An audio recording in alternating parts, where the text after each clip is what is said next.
نحمده ونصلي على رسوله الكريم اما بعد فاعوذ بالله من الشيطان الرجيم بسم الله الرحمن الرحيم رب اشرح لي صدري ويسر لي امري واحلل عقدة من لساني يفقهوا قولي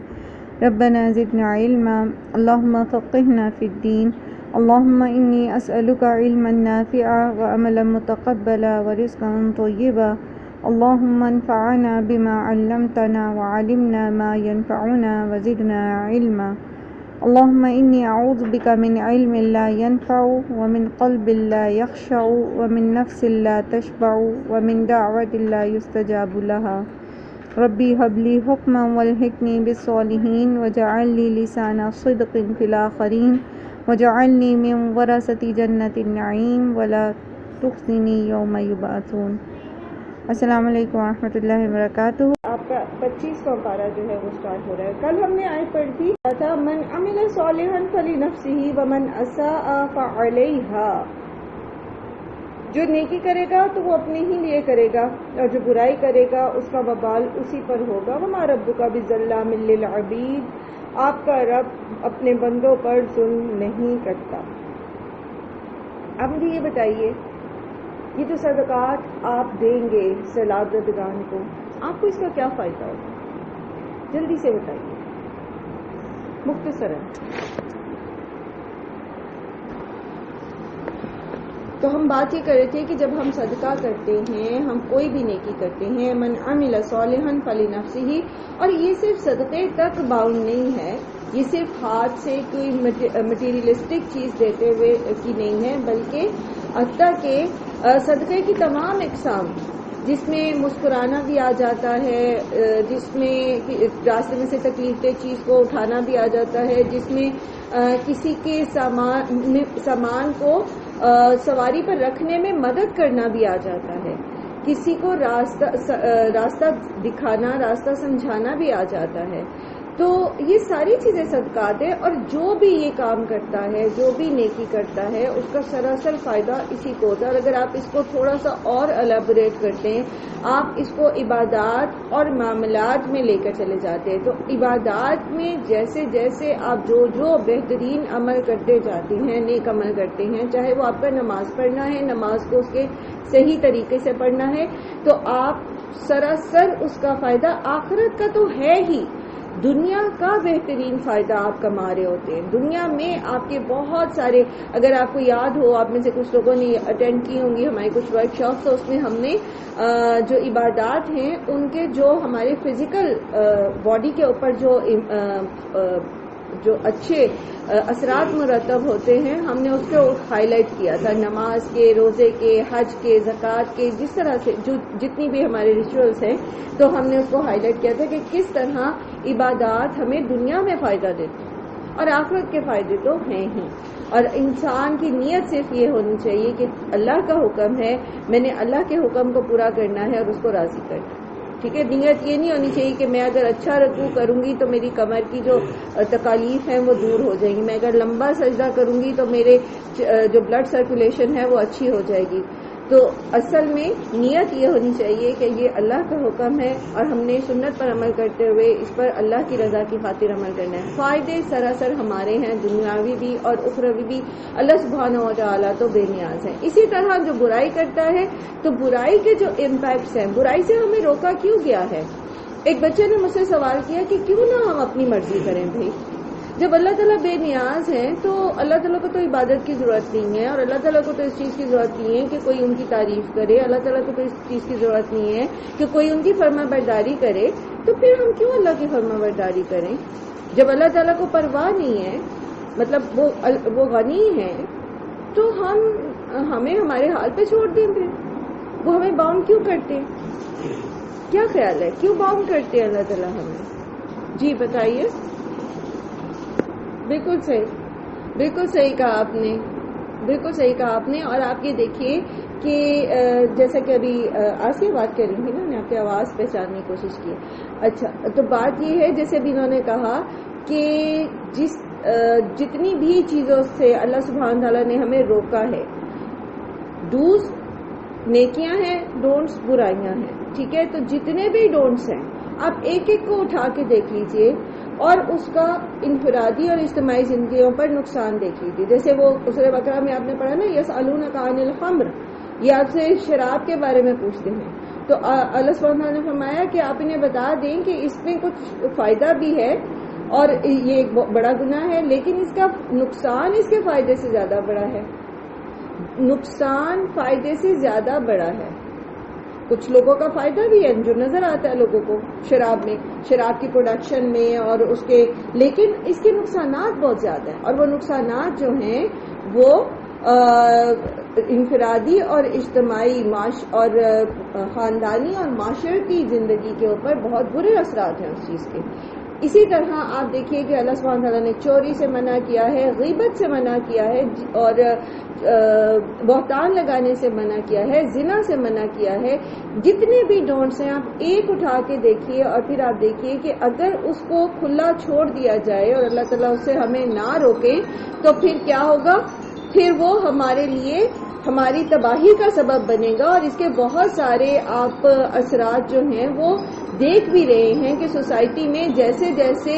ان چیزوں کو معمولی سمجھ کے زندگیوں میں شامل کیا جا رہا ہے، گریجولی برائیوں کو ایک ایکسیپٹنس دی جا رہی ہے، تو اس طرح سے وہ جو ہے ہمارے معاشرے کے اوپر برا کس طرح کے اس کے اثرات مرتب ہو رہے ہیں. چلیں اچھا جی، اس کے بعد یہ کہ یہ سراسر جو ہے، اسی لیے اللہ تعالیٰ فرمانے نا کہ جو ومن اساء فعلیہا، تو جو برائی کرے گا تو اس کو پھر بھگتنی پڑے گی، وہ اس کے برے اثرات اس کے اوپر جو مرتب ہوں گے تو وہ اس کو بھگتنے پڑیں گے. یہ وما ربک بظلام للعبید، آپ کا رب بندوں پہ ظلم کرنے والا نہیں ہے. تو جو کچھ اللہ سبحانہ و تعالیٰ نے ڈوز بتائے اس میں بھی بندوں پہ ظلم نہیں ہے، اس میں بھی کچھ ایسا نہیں ہے. لا یکلف اللہ نفسا الا وسعہا، ٹھیک ہے، ہماری استطاعت سے زیادہ اللہ تعالیٰ نے ہمیں کوئی ڈوز نہیں بتائے، اور ڈوز میں بھی سراسر فائدہ ہمارا. اسی طرح اللہ سبحانہ تعالیٰ نے اگر ہمیں کچھ چیزوں سے روک دیا ہے تو اس میں بھی سراسر ہمارا فائدہ ہے. ایسا نہیں ہے کہ اللہ تعالیٰ ہم پر کوئی ظلم کرنا ہے، اور ایسا نہیں ہے کہ چونکہ اللہ تعالیٰ نے اس سے روکا اور ہم اس سے باز نہیں آئے تو اس پر ہمیں جو سزا ملے گی تو وہ اللہ تعالیٰ کی طرف سے کوئی ظلم ہے، بلکہ اللہ سبحانہ تعالیٰ نے صحیح اور غلط واضح کر کے سب کچھ سمجھا کے سب کچھ بتا دیا، اور یہ بھی بتا دیا کہ دیکھو اگر تم یہ کرو گے تو اس کا یہ انجام ہوگا. اور اللہ تعالیٰ کسی کی غلطی سے زیادہ، کسی کے گناہ سے زیادہ اس کو سزا نہیں دیں گے، اور انعام کا تو کوئی حد ہے ہی نہیں کہ اس کا جو اجر اس کو اچھا ملے گا. الیہ یرد علم الساعہ، اور اسی کی طرف لوٹایا جاتا ہے علم قیامت کا. وما تخرج من ثمرات من اکمامها، اور جو کچھ نہیں نکلتا پھلوں میں سے کوئی بھی پھل اس کے خوشوں میں سے. وما تحمل من انثى، اور نہیں حاملہ ہوتی کوئی بھی مادہ. ولا تدع، اور نہ وہ جنم دیتی ہے. الا بعلمہ، مگر یہ کہ اس کے علم میں ہے. ویوم ینادیہم، اور جس دن وہ پکارے گا انہیں. این شرکائی، کہاں ہیں میرے شریک. قالوا، تو وہ کہیں گے آذناک، عرض کر چکے ہیں ہم آپ سے. ما منا من شہید، نہیں ہے ہم میں سے کوئی بھی اس پر گواہ. یعنی وہ مکر جائیں گے اپنے شرک سے. یہ موضوع پہلے بھی ہم بہت دفعہ قرآن کریم میں پڑھ چکے ہیں کہ قیامت کے دن جب لوگوں کو اللہ کے سامنے پیش کیا جائے گا اور پھر اللہ سبحانہ تعالیٰ پوچھیں گے کہ کہاں ہے میرے شریک، تو وہ کیا کہیں گے کہ ہم نے تو شرک کیا ہی نہیں، یا پھر کیا کہیں گے کہ ہم سے تو یہ گم ہو گئے ہیں، ہمیں تو وہ یہاں نظر ہی نہیں آ رہے ہیں. اسی طرح یہ جو قیامت کا علم ہے اس کے بارے میں بھی اللہ تبارک و تعالیٰ فرما رہے ہیں کہ قیامت کب آئے گی، تو اس کا علم سوائے اللہ کے اور کسی کو نہیں ہے. خود نبی صلی اللہ علیہ وآلہ وسلم سے جب حضرت جبرائیل علیہ السلام نے حدیث جبرائیل آپ نے پڑھی تھی بخاری میں، تو اس میں جب حضرت جبرائیل نے سوال کیا محمد صلی اللہ علیہ وآلہ وسلم سے، تو انہوں نے بھی یہی فرمایا کہ جس سے پوچھا جا رہا ہے وہ بھی پوچھنے والے سے زیادہ نہیں جانتا. اور قرآن کریم کی ایک اور آیت میں بھی ہے نا الی ربک منتہاہا، یعنی قیامت کب آئے گی اس کے علم کا جو مدار ہے وہ تو آپ کے رب ہی کی طرف ہے. اسی طرح اللہ سبحانہ و تعالیٰ ایک اور جگہ فرماتے ہیں لا یجلیھا لوقتھا الا ہوا، یعنی اللہ کے سوا کوئی بھی اس کے وقت کو نہیں جانتے کہ یہ قیامت کب برپا ہوگی. پھر اسی طرح یہ وہ خاص باتیں ہیں جس کا علم اللہ کے سوا اللہ نے کسی کو بھی نہیں دیا، حتیٰ کہ کسی نبی کو بھی نہیں پتا کہ قیامت کب آئے گی. ہاں کچھ نشانیاں ضرور آپ صلی اللہ علیہ وآلہ وسلم نے بتائی تھی، جیسے حدیث جبرائیل میں ہی ہم نے کچھ چھوٹی نشانیاں پڑھی تھی جنہیں آیات صغریٰ کہتے ہیں قیامت کی. اسی طرح کچھ آیات کبریٰ بھی احادیث سے ہمیں پتہ چلتی ہیں جو ہم بارہا پہلے بھی پڑھ چکے ہیں. پھر اللہ سبحانہ تعالیٰ فرما رہے ہیں کہ وما تخرج من ثمرات من اکمامها وما تحمل من انثى ولا تدع الا بعلمه، تو جو کچھ بھی کسی خوشے سے نکلتا ہے کوئی بھی پھل، اور یہ کہ کوئی بھی مادہ، انثى مادہ کے لیے آتا ہے، کوئی بھی مادہ. تو اب آپ امیجن کر سکتے ہیں کہ دنیا کے اوپر کتنی قسم کی مادہ جو ہے وہ پائی جاتی ہیں، کس طرح سے ایک جاندار سے دوسرا جاندار بنتا ہے. وہ چھوٹے چھوٹے حشرات سے لے کر آپ دیکھ لیجئے کہ بڑے بڑے جانداروں تک ہر ایک کی بات ہو رہی ہے. وما تحمل من انثى، اور اب دیکھیے کہ ایک مچھلی ایک وقت میں کتنے انڈے دیتی ہے، سینکڑوں کے اعتبار سے، ٹھیک ہے. اور اسی طرح جو دیگر حشرات ہیں وہ بھی ایک وقت میں سینکڑوں کے اعتبار سے جو ہے وہ انڈے دیتے ہیں، اور اس میں سے پھر ان کے جو ان حشرات کے جو کیا آپ اس کو کہیں گے جو بچے ہیں وہ نکلتے ہیں، اس میں سے جو ان کے آف اسپرنگس ہیں وہ نکلتے ہیں. تو اس میں اب آپ دیکھیے ایک ایک کے بارے میں اللہ کو علم ہے، ایک ایک کے بارے میں. وہ جیسے ایک اور جگہ آتا ہے نا وما تسقط من ورقۃ الا يعلم، دنیا میں کہیں پر کوئی پتا نہیں گرتا مگر یہ کہ وہ اللہ تعالیٰ کو پتا ہوتا. آپ کے گھروں میں بھی ہوں گے پودے، پھلوں والے پودے، جیسے بیلیں، انگور کی بیل ہوگی یا کوئی اور، یا کوئی چھوٹے دوسرے پتے. اب موسم جیسے جیسے سردیوں کی طرف جائے گا آپ دیکھتے ہیں کہ آہستہ آہستہ پودوں کے پتے گرتے چلے جاتے. ہم اپنے گھر کے ایک پودے کے پتوں کو کاؤنٹ نہیں کر سکتے، ایک ایک. اور یہ کہ کہاں کب گرا کوئی پتا، نیچے گرے ہوئے پتوں کو تو شاید آپ گننے کی کوشش کر ہی لیں بیٹھ کے، حالانکہ وہ بھی بہت مشکل کام ہے، لیکن کب گرا، کس وقت گرا. تو یہ سبحان اللہ، یہ اللہ سبحانہ تعالیٰ کا علم ہے، یہ اللہ سبحانہ تعالیٰ کا العلیم ہونا ہے. آپ نے اللہ سبحانہ تعالیٰ کی اسماء و صفات میں العلیم پڑھا تھا، تو یہ ہے اس کا علم. وہ جانتا ہے کب، کہاں، کیا، کیسے ہوگا. کیوں جانتا ہے؟ اپنے علم کے ساتھ، کیونکہ اس نے یہ سب چیزیں جو ہے یہ پوری کائنات کی تخلیق سے 50,000 سال پہلے ہی لوح محفوظ میں لکھوا دی، سب کچھ پتہ. تو جس رب کا علم ایسا ہے، اس رب سے پھر مجھے گناہ کرتے ہوئے آنی چاہیے نا. سب سے زیادہ اللہ سبحانہ و تعالی حقدار ہے کہ اس سے حیا کی جائے. تو جو ایسا علم رکھتا ہے میں اس سے کچھ چھپا سکتا ہوں؟ جیسے قرآن کریم میں آتا ہے نا لا يعذب عنہ مثقال ذرۃ فی السماوات ولا فی الارض. سورہ سبا میں آپ نے پڑھا کہ اللہ سبحانہ و تعالیٰ سے ایک ذرہ برابر چیز بھی جو زمین و آسمان میں موجود ہے وہ چھپائی نہیں جا سکتی. تو جب ہم ایسے العلیم کے بندے ہیں تو پھر ہمیں اپنے کاموں کے بارے میں کتنا کانشیس ہونا چاہیے، اپنے اعمال کے بارے میں کتنا کانشیس ہونا چاہیے. اور یہی تصور ہم نے اپنے بچوں کو دینا. یاد رکھیے بچوں کو کبھی بھی اپنا ڈر نہ دیں. ماما دیکھ لیں گی، بابا دیکھ لیں گے، دادو دیکھ لیں گی، چاچی دیکھ لے گی، کون کیا یہ کہے گا، فلاں نے دیکھ لیا تو یہ ہوگا. بچوں کو منافقت نہ سکھائیں، انہیں شروع سے یہ بتائیں کہ اللہ تعالیٰ آپ کو دیکھ رہے ہیں، اور اللہ تعالیٰ آپ کو کیسا دیکھ رہے ہیں تو ان کو مثالوں سے سمجھائیں کہ اس حد تک اللہ تعالیٰ آپ کو دیکھ رہے ہیں اور وہ آپ کو جانتے ہیں. تو آپ نے نیکی کرنی ہے اور برائی سے بچنا ہے صرف اللہ تعالیٰ کی خوشی کی خاطر، صرف اللہ تعالیٰ کو راضی رکھنے کی خاطر. کیونکہ اگر ماں باپ کا ڈر ہوگا بچے کے سر پہ یا کسی اور انسان کا یا کسی کیمرے کا، تو جب وہ اس کے سامنے نہیں ہوگا تو وہ اپنے آپ کو روک نہیں پائے گا. اور اللہ سبحانہ و تعالیٰ تو 24/7 آل دا ٹائم ایوری ویئر ساتھ ہیں. تو یہ کانسیپٹ جب ہم بچوں کو دیں گے اور اس نہج پر ان کی اٹھان ہوگی تو انشاءاللہ العزیز ان کے ہاتھ میں آپ موبائل دے دیں، ان کو آپ انٹرنیٹ کی ایکسیس دے دیں، آپ کو کوئی فکر نہیں ہوگی. ادروائز آپ بچوں سے بے فکر نہیں رہ سکتے. لیکن اگر بچے کے دل میں اللہ کا ڈر ہوگا تو وہ 7 پردوں میں بھی کوئی غلط کام نہیں کرے.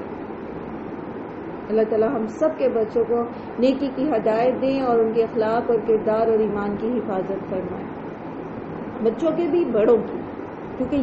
یہ چیز، یہ کانسیپٹ، یہ خشیت ہے اللہ کی جو العلیم کو سمجھتے ہوئے ہمارے اندر آتی ہے کہ وہ تو علیم بذات الصدور بھی ہے، وہ تو میرے دماغ کی بھی سوچوں کو بھی پڑھ رہا ہے. میں اس میں بھی کسی قسم کی کوئی بے حیائی، کوئی برائی نہ سوچوں کہ اللہ تعالیٰ جانتے ہیں اور میرا معاملہ اللہ کے ساتھ ہے. مجھے ان سے شرم آتی کہ اگر میں کسی کے خلاف کوئی بات سوچ رہی ہوں، کسی کے خلاف کوئی نیگیٹو پروپیگنڈا کرنا چاہ رہے ہیں ہم، یا کسی کے لیے کچھ اور ایسی بات یا کوئی بھی غلط بات، اگر انسان کی سوچیں بھی پاک ہو جاتی ہیں جب وہ العلیم کو سمجھنا شروع کرتا ہے. اور جب اس لیول پر اللہ سبحانہ و تعالیٰ کا علم، اللہ تعالیٰ علم رکھتے ہیں، اور پھر قیامت کے دن وہ لوگ جو العلیم کو پہچانتے ہی نہیں تھے اور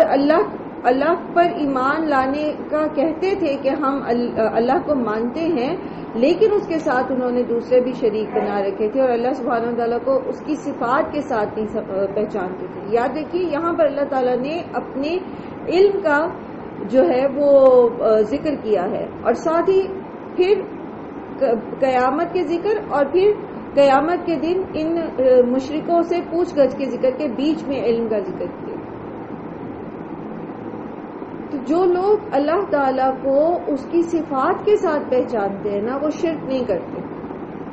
کسی درجے کا بھی شرک نہیں کرتے. ہاں جو صرف زبانی ہی کہتے ہیں کہ لا الہ الا اللہ،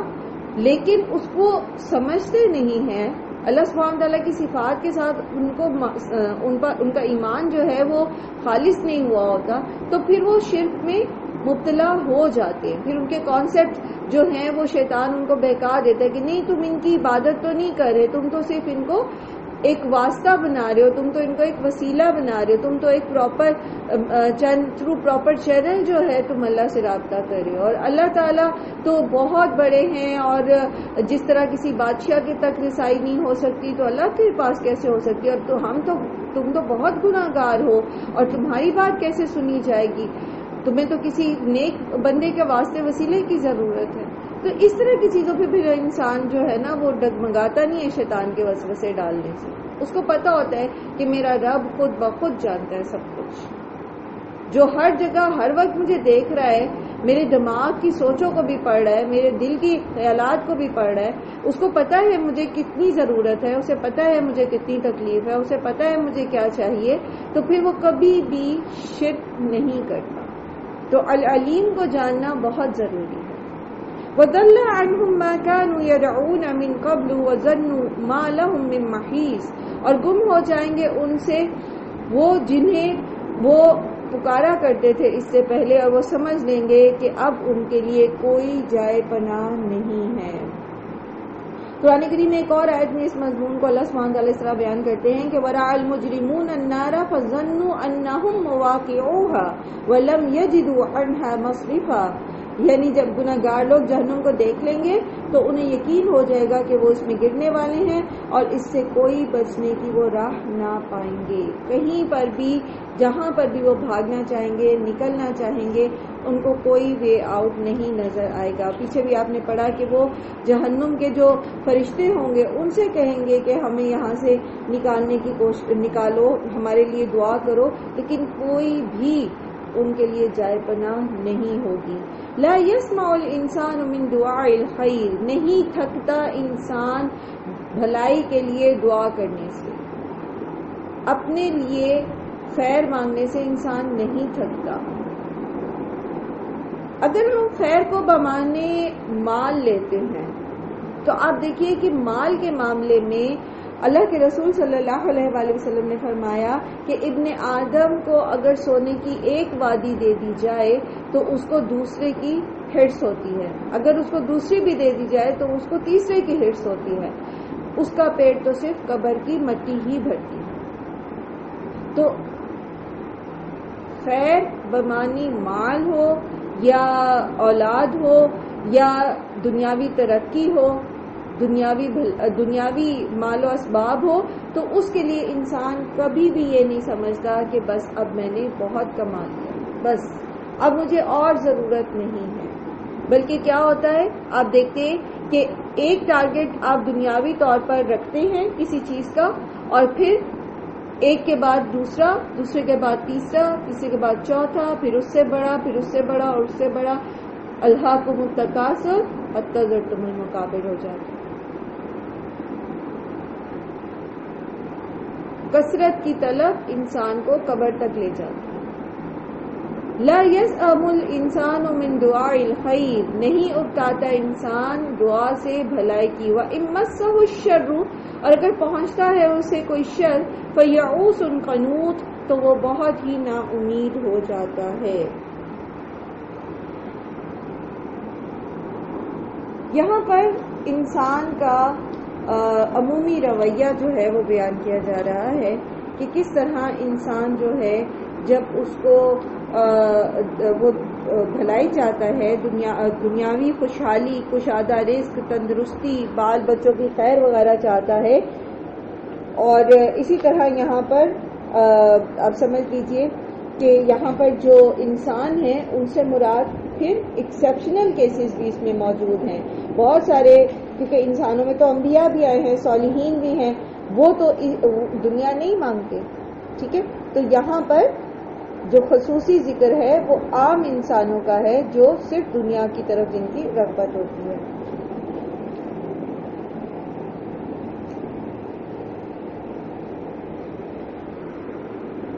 اچھا، اب عام طور پر پھر کیا رویہ ہوتا ہے انسان کا؟ یہ عمومی رویہ ہے، یہ ہم سب اپنے اندر بھی ایسی چیزیں پاتے ہیں، اور ہم نے اس کا بے شمار دفعہ اس کا مظاہرہ دیکھا بھی ہے کہ پہلے تو انسان جو ہے وہ خیر مانگتا رہتا ہے، اور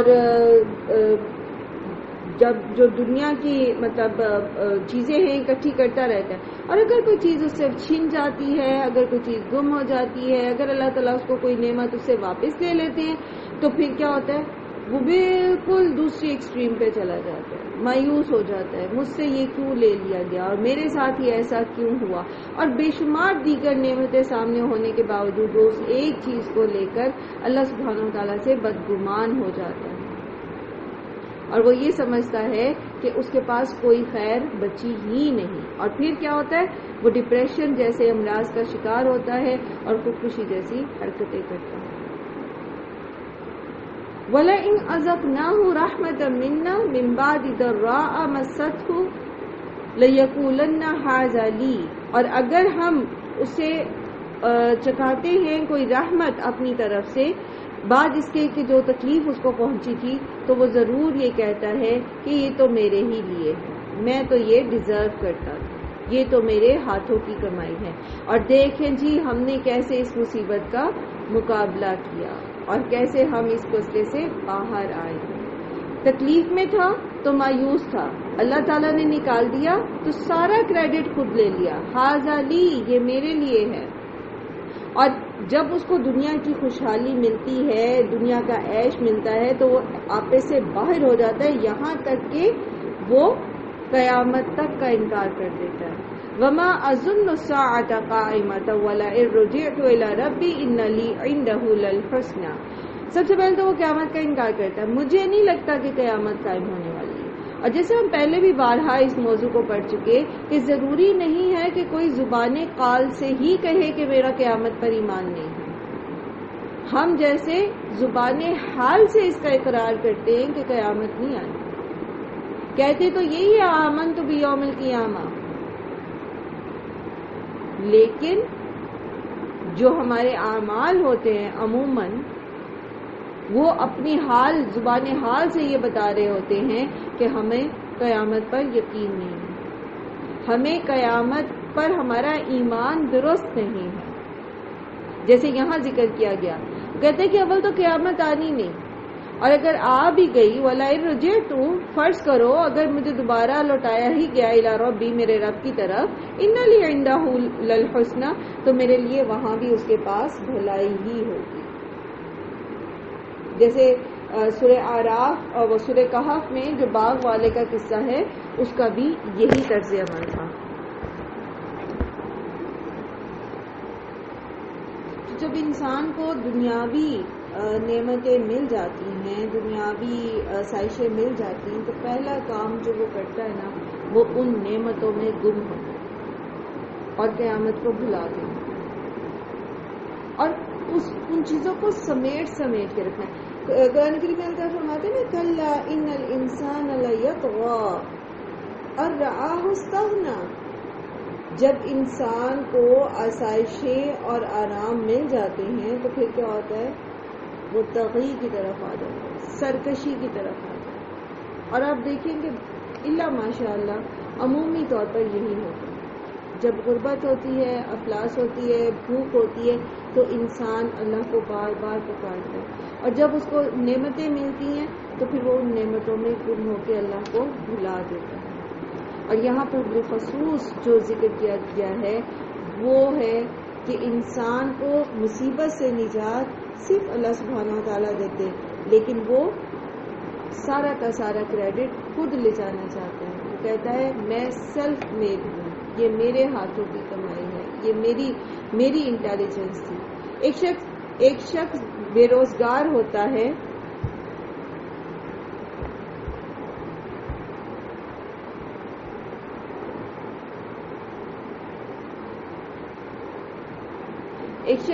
روزگار ہوتا ہے،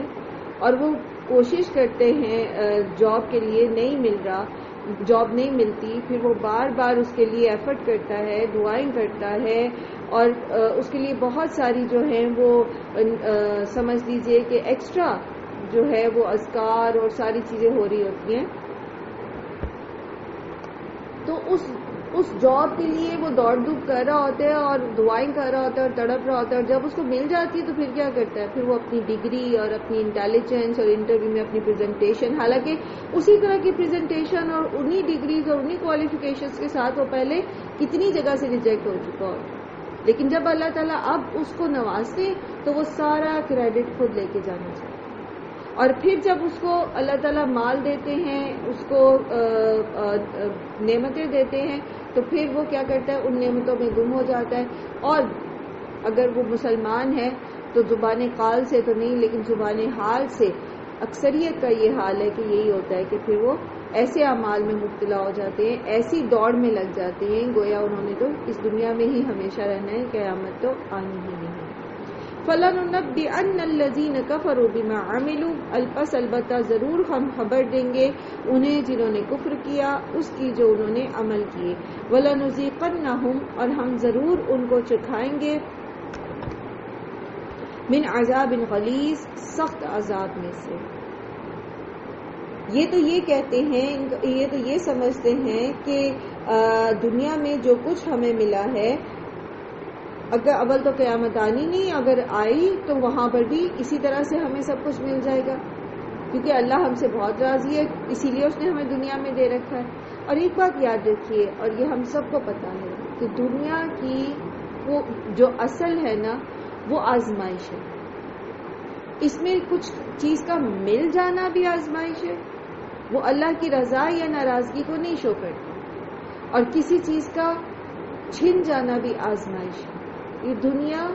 جو ہے یہ نتیجے کی جگہ نہیں ہے، یہ امتحان گاہ ہے، اور ایک مسلسل امتحان ہے جب تک ہم زندہ ہیں. کبھی ہمیں چیزیں دے، اللہ سبحانہ تعالیٰ نعمتیں دے دے کے آزماتا ہے، پھر اس میں سے لے کے آزماتا ہے، کبھی روک کے آزماتا ہے، کبھی زیادہ دے کے آزماتا ہے. بہرحال ہم ایک مسلسل امتحان ہیں. تو لوگوں کا یہ خیال کرنا کہ فلاں کے پاس اتنی دنیاوی نعمتیں اور اتنی دنیاوی ترقیاں ہیں تو شاید اس سے اللہ بہت راضی ہے، تو یہ اللہ کی دنیاوی مال اور اسباب جو ہیں یہ اللہ کی رضا کو جو ہے پروڈکٹ نہیں کرتے. یہ نہ ہی کسی کی غربت اور افلاس اور بیماری اور تکلیف اللہ کی ناراضگی کا اظہار ہے. یہ سب امتحان ہے. تو یہ جو ان کی غلط فہمی تھی نا، اس کو اللہ سبحانہ تعالیٰ نے رد کیا اور فرمایا کہ ایک قیامت کے دن جو ہے ہم ان کو سخت عذاب کا مزہ چکھائیں گے جنہوں نے کفر کیا، اور جو کچھ انہوں نے عمل کیے ان کو بتائیں گے کہ کیا کیا تم کر کے آئے ہو. وَإِذَا أَنْعَمْنَا عَلَى الْإِنسَانِ، اور جب ہم انعام کرتے ہیں انسان پر، أَعْرَضَ وَنَأَىٰ بِجَانِبِهِ، اور وہ منہ اعراض برتتا ہے اور وہ اپنا پہلو پھیر لیتا ہے. وَإِذَا مَسَّهُ الشَّرُّ فَذُو دُعَاءٍ عَرِيضٍ، اور جب اس کو کوئی تکلیف پہنچتی ہے تو لمبی چوڑی دعائیں کرنے لگتا ہے. سب ایسا ہوتے ہیں، یہ تو سب کی آبزرویشن ہے. جب ہمیں کوئی تکلیف پہنچتی ہے تو ہم لمبی لمبی دعائیں کرتے ہیں، ہماری نمازیں بھی لمبی لمبی ہو جاتی ہیں، ہمارے سجدے بھی طویل ہو جاتے ہیں. لیکن جب نعمتیں ملتی ہیں، اللہ تعالیٰ تکلیف کو دور کر دیتے ہیں، ہم نمازیں پڑھتے ہیں، تب بھی پڑھتے ہیں،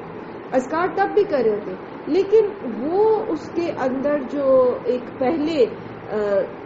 خشیت تھی اللہ تعالیٰ کی، اللہ کی طرف جو ایک تڑپ تھی ہماری، جو ہم اللہ کو راضی کرنا چاہ رہے تھے، وہ فیلنگز پھر کم ہو جاتی ہیں. اور جو لوگ اللہ سے ویسے ہی دور ہوتے تو وہ بھی دو ایکسٹریمز پہ چلے گئے، جسے پہلے بھی پڑھا نا ہم نے پچھلی آیت میں بھی، کہ پھر اگر تکلیف پہنچتی ہے تو مایوس ہی ہو جاتے ہیں، اور اگر نعمتیں ملتی ہیں تو بھی آپے سے باہر ہو جاتے ہیں.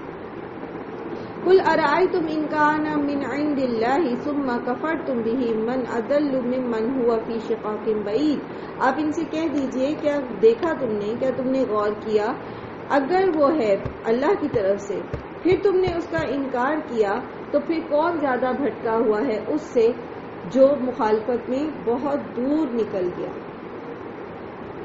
تو یہاں پر مراد ہے قرآن کریم، کہ آپ ان سے کہیے کہ اگر قرآن کریم واقعی اللہ کا کلام ہے، تم جو اس کا انکار کر رہے ہو، اور یہ واقعی اللہ کا کلام ہوا، تو پھر یہ بتاؤ کہ پھر زیادہ بھٹکا ہوا کون ہے، وہ جو اس پر عمل کر رہا ہے یا وہ جو مخالفت میں اتنی دور نکل گیا کہ سیدھی اور صاف بات جو سمجھ آنے والی ہے، جو قرآن نے کھول کھول کر بیان کر دی ہے، وہ صرف مخالفت میں اس سے رد کر چکا ہے، اس سے نہ صرف رد کیا ہے بلکہ دوسروں کو بھی اس سے روک رہا ہے. یعنی مخالفت میں بہت دور نکل گیا، اور خوب اس نے اپنا مال اور اپنی انرجیز جو ہیں وہ قرآن کریم کی تعلیمات کی مخالفت میں، نبی صلی اللہ علیہ وآلہ وسلم کی مخالفت میں ان کو لگایا. تو پھر زیادہ گمراہ کون ہوگا؟ اور یہاں پر یہ صرف یہ اس لیے نہیں یہاں ذکر کیا جا رہا کہ محض اس خطرے پر کی بنا پر تمہیں مان لے آؤ کہ اگر یہ قرآن اللہ کی طرف سے ہے تو انکار کر کے تمہاری شامت آ جائے گی، بلکہ یہاں پر یہ بتایا جا رہا ہے کہ جس طرح سرسری طور پر بے سوچے سمجھے تم انکار کر رہے ہو اور بات کو سننے اور سمجھنے کی بجائے کانوں میں انگلیاں ڈھوس لیتے ہو، اور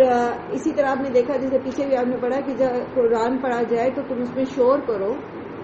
اور قرآن کو سننا نہیں چاہتے، سنانا نہیں، مطلب اس پہ غور و فکر نہیں کرنا چاہتے، اور اس کو تم بغیر سوچے سمجھے جو ہے کہیں پر اسے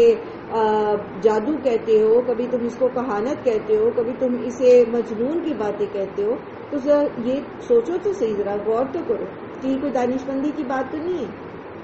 تم یہ دعویٰ تو نہیں کر سکتے کہ تمہیں اس قرآن کے اللہ کی طرف سے نہ ہونے کا کوئی ایسی دلیل آ گئی تمہارے پاس کہ تم یقین کے ساتھ یہ جان لو کہ یہ اللہ کی طرف سے نہیں ہے، حالانکہ اللہ کی طرف سے ہونے کی بہت سارے دلائل اس میں پائے جاتے ہیں اگر انسان غور و فکر کرے. تو بجائے اس کے کہ تم مخالفت میں بڑھ جاؤ، دور نکل جاؤ، انکار کر دو قرآن کا من جانب اللہ ہونے کے، تم غور و فکر تو کرو۔ سنریہم آیاتنا فی الآفاق وفی انفسہم، ان قریب ہم دکھائیں گے انہیں نشانیاں آفاق میں اور ان کے اپنے نفسوں میں بھی، حتی یتبین لہم انہ الحق، یہاں تک کہ وہ ان کے لیے یہ بات کھل جائے گی کہ یہ قرآن واقعی برحق ہے۔ تو اس آیت کے دو مفہوم ہیں اور دونوں ہی جو ہیں وہ اکابر مفسرین نے بیان کیے۔ ایک یہ کہ ان قریب یہ اپنی آنکھوں سے دیکھ لیں گے کہ کس طرح آفاق میں نشانیوں سے مراد کیا ہے، کہ کس طرح قرآن کی تعلیمات جو ہیں، قرآن کی جو دعوت ہے وہ گرد و پیش میں پھیلے گی، کس طرح سے جو ہے وہ نبی صلی اللہ علیہ وآلہ وسلم کی دعوت کے آگے جو ہیں وہ لوگ سردار اور ممالک جو ہیں وہ سرنگو ہوں گے۔ اس وقت انہیں پتہ چل جائے گا کہ جو کچھ ان سے کہا جا رہا ہے، اس وقت انہیں جو کہا جا رہا ہے اور یہ مان کے نہیں دے رہے، تو یہ بات ان کے سامنے ثابت ہو کر رہے گی۔ اور دوسرا معنی اس کا جو ہے وہ یہ ہے کہ اللہ تعالیٰ زمین و آسمان میں بھی اور انسانوں کے اپنے وجود میں بھی لوگوں کو وہ نشانیاں دکھائے گا جس سے ان پر یہ کھل جائے گا کہ یہ قرآن جو تعلیم دے رہا ہے وہ برحق ہے۔ اور لوگوں کے اندر نشانیاں کیسے دکھائیں گے اللہ تعالیٰ نے؟ آپ دیکھیں کہ جیسے جیسے سائنٹیفک ریسرچ بڑھی ہے، آگے ڈیولپمنٹ ہوئی ہے، تو انسان نے کیسے اپنے آپ کو جو ہے وہ اپنے آپ کا کھوج لگایا ہے، کس طرح انسان جو ہے اس نے اپنا جو اس کا اندرونی سارے سسٹمز ہیں ان کو پہچانا ہے، اور کتنے دقیق وہ سسٹمز ہیں، اور ہر ایک جو آرگن ہے اور ایک جو اس کا سسٹم ہے اس کے اندر جو کچھ پایا جاتا ہے، تو وہ سارے کی ساری جو ہیں یہ نشانیاں ہیں اللہ تعالیٰ کی، جو اللہ تعالیٰ انسان کے اپنے اندر سے اس کو دکھا رہے۔ اسی طرح انسان جو ہے وہ جیسے مختلف قسم کے حالات میں سے گزرتا ہے تو وہ بھی نشانیاں ہوتی ہیں اس کے لیے، اگر وہ اس میں سوچنا سمجھنا چاہے۔ اسی طرح آپ دیکھیے کہ کائنات میں جیسے جیسے جو اسپیس سائنسز ہیں اس میں ترقی ہو رہی ہے، تو آپ کیسے کیسے اجرام فلکی جو ہیں ان کو دیکھ رہے ہیں اور کس کس طرح کے زبردست فنومیناز آپ کے سامنے آ رہے ہیں، اور اگر آپ تھوڑا سا غور و فکر اس میں کرتے ہیں تو آپ اپنے رب کی صنائی کو اس میں پہچان جاتے ہیں اور آپ ایک اللہ کی طرف آپ کا ایمان مضبوط ہو جاتا ہے۔ اور یہ سب چیزیں اس چیز کو ثابت ہے، جیسے ریسنٹلی جو ہے وہ بلیک ہول جو ڈسکور ہوا تھا، میرے ذہن میں اس کا نام نہیں آ رہا، جس کے لیے بتایا یہ جاتا ہے کہ اس کے اندر سٹارز جو ہیں وہ جب مر جاتا ہے ستارہ، بجھ جاتا ہے، تو وہ اس کے اندر چلا جاتا ہے۔ تو ادوار النجوم کا جو ذکر ہے وہ 1450 سال پہلے اللہ سبحانہ تعالیٰ نے کیا، ستاروں کے ڈوبنے کی جگہ۔ ویسے تو ستارے نہیں ڈوبتے نا، ویسے تو وہ چلتے رہتے ہیں، لیکن یہ ان کا ڈوبنا ہے کہ جب وہ ختم ہو جاتے ہیں تو وہ بلیک ہول میں چلے جاتے ہیں۔ تو یہ آج جو ہے سائنس بتا رہی ہے آپ کو، اب یہ ریسنٹلی میرا خیال ہے سال ڈیڑھ پہلے سے کا یہ ڈسکوری ہے۔ جی عروج، آپ کیا کہنا چاہ رہی ہیں؟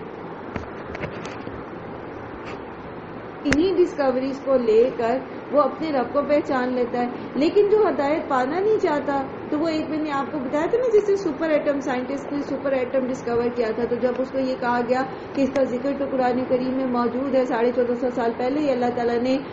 ذرے اور اس سے چھوٹے چیز کی بات کی ہے، ذرے سے بھی چھوٹی یعنی ایٹم سے بھی چھوٹی چیز کی بات کی ہے، تو اس نے کہا کہ اچھا اگر ایسی بات ہے تو ٹھیک ہے، یہ واقعی کوئی الہامی کتاب ہوتی، تو اسے کہا گیا کہ اگر آپ مانتے ہیں کہ یہ الہامی کتاب ہے تو آپ اسلام قبول کر لیں۔ تو اس نے کہا کہ نہیں، I am quite comfortable with my religion, مجھے ضرورت نہیں ہے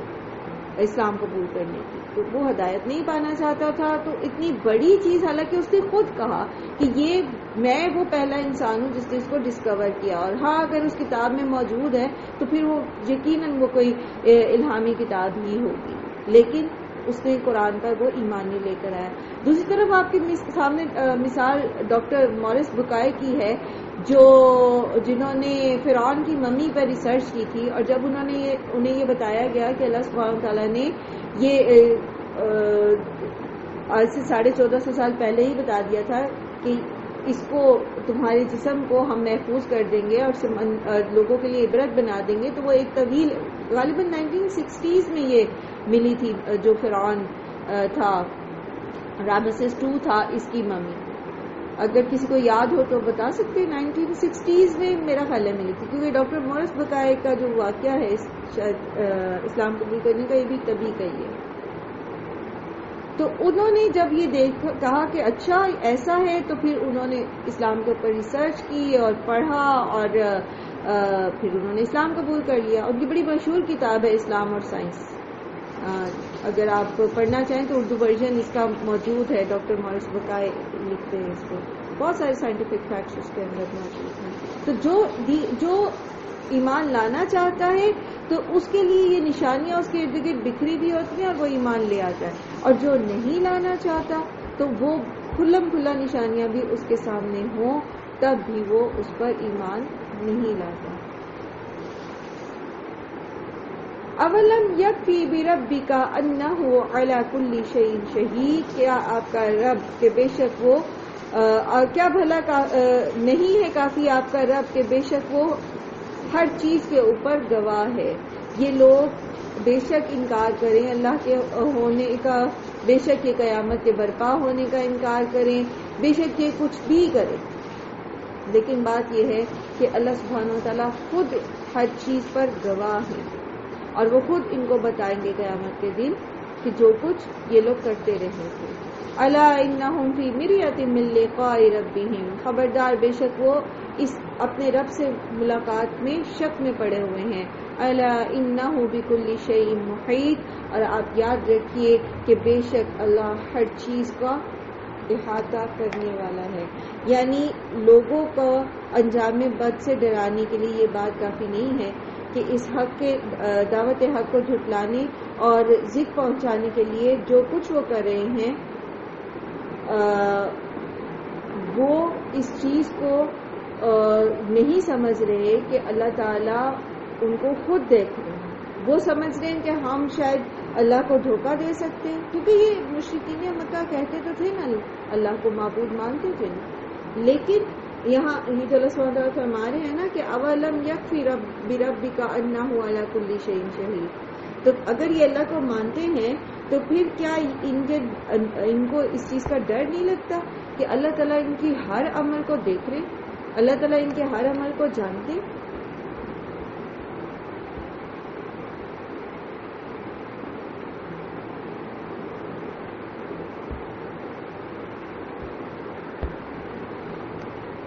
اور اسی طرح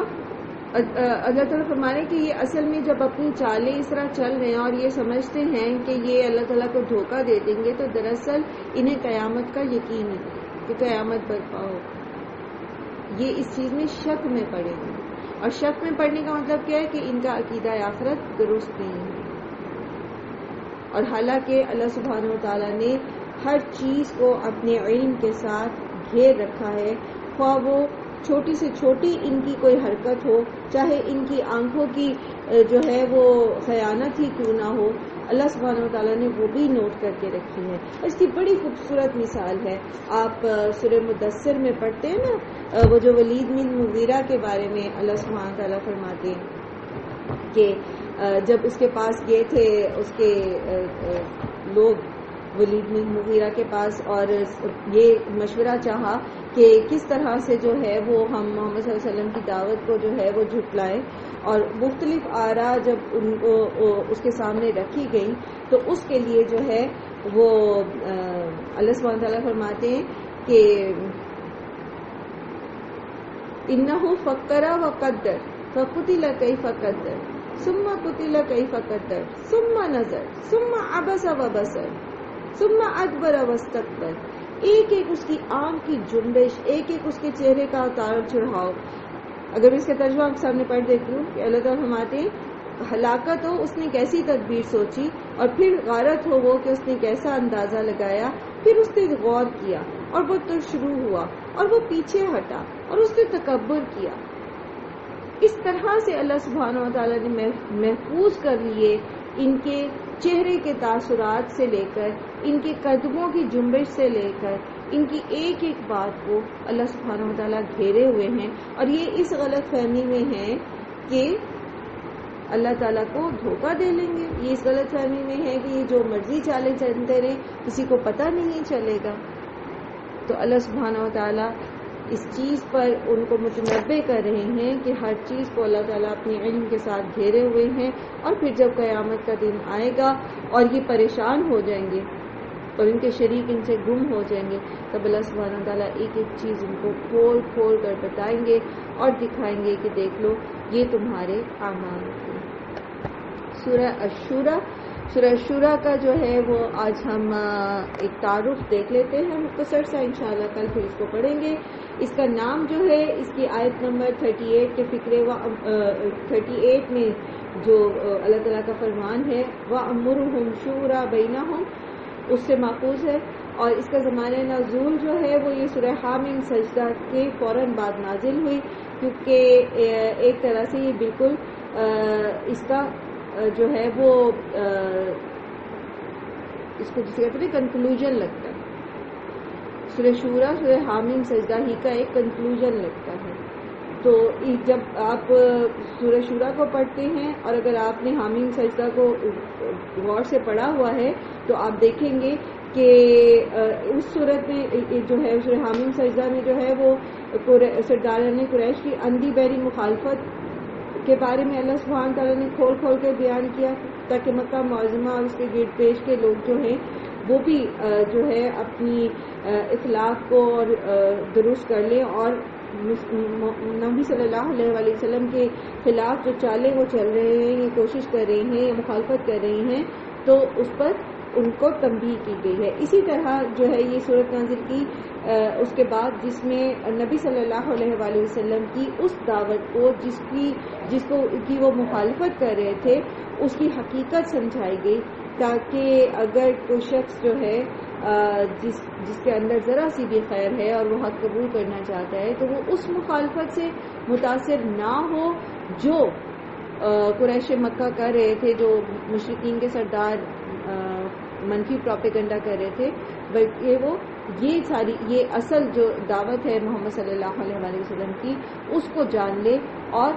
جو حق اس کے اندر ہے اس کے ساتھ اس کو پہچان لے۔ اور اسی طرح اس کے جو بنیادی موضوع اور مباحث ہیں وہ یہی ہیں، یعنی اس میں جو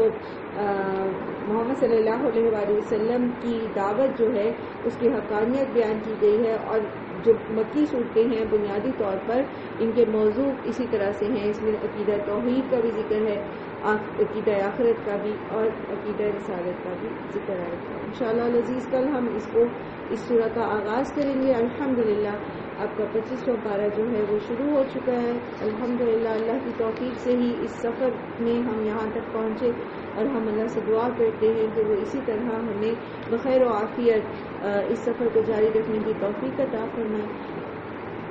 آمین یا رب العالمین۔ اور اللہ تعالیٰ ہمیں اس پر عمل کرنے کی توفیق دیں، اور تمام لوگ جو اس وقت پریشان ہیں، بیمار ہیں، کسی بھی مشکل میں اللہ سبحانہ تعالیٰ ان کو آسانیاں نصیب فرمائے۔ وآخر دعوانا الحمدللہ رب العالمین۔ سبحانک اللہم وبحمدک،